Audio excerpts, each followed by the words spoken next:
No-till farming practices are increasing right across Australia. Rick Llewellyn of the CSIRO discusses the adoption of no-till in South Australia. He talks to us about the benefits and constraints associated with developing no-till systems. Throughout Australia, we're at very high levels of no-till adoption, and South Australia is up there. It's had probably one of the more recent surges in no-till adoption in the last 10 years, whereas some areas of some states, such as in WA, reached that almost a plateau several years before.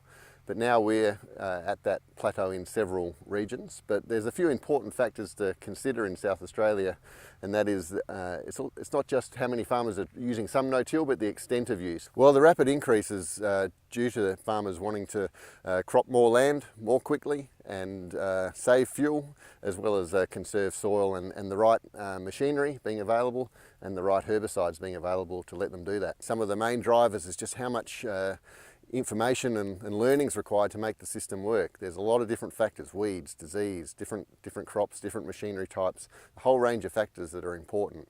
And it's only when all those come together that people are ready to sort of take the step.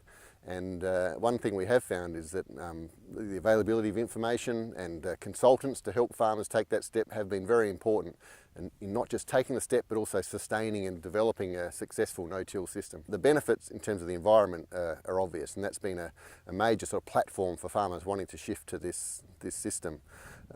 In terms of other drivers or other benefits, there really is the opportunity to crop more intensively and respond to the potential profitability of more intensive cropping compared to older, more traditional farming systems. And no-tills let people crop more intensively, crop more often, whilst also building up soil.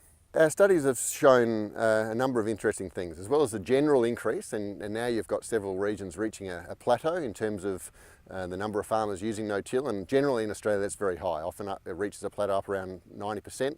Where we're standing here in the Mallee, it looks like it's starting to plateau at around 70 to 80%. But you still see a lot of flexibility, and that's a real important trait for the way that Australian farmers have used no-till. They're not sticking strictly to just using no-till. You're seeing a lot of farmers use cultivation where necessary. So in certain seasons you do see it go up and down, and an example is when glyphosate herbicide prices peaked or really spiked several years ago, and what you saw then is a shift back to cultivation for farmers in some regions. Not all regions, but in regions like this one here, where farmers are still very flexible in their use of no-till, they're able to move backwards and forwards as the need demands. There is a number of opportunities, I think, to allow farmers to use more no-till than what they're currently doing. And of course, that the aim there is for farmers who want to be using more no-till and to help them reach that aim. And we're not saying that no-till's essential for everyone on all land by any stretch, but there are a lot of farmers out there who want to be using more than what they're doing, and the constraints are still common factors like disease. So I'm concerned about management of disease under constant no-till systems, and also the feedback back from farmers is also weed issues too, still being a constraint. The main risks, I guess, in terms of these no-till systems is just relaxing and thinking that the job's done and we've reached this very high level of adoption. But it's a system that needs a lot of constant work to sustain in terms of the things I mentioned, such as disease and weed management and a range of other factors. The important thing is to recognise there's still a lot of work to be done to sustain this system in a way that gives farmers the benefits that they want from it over the long term.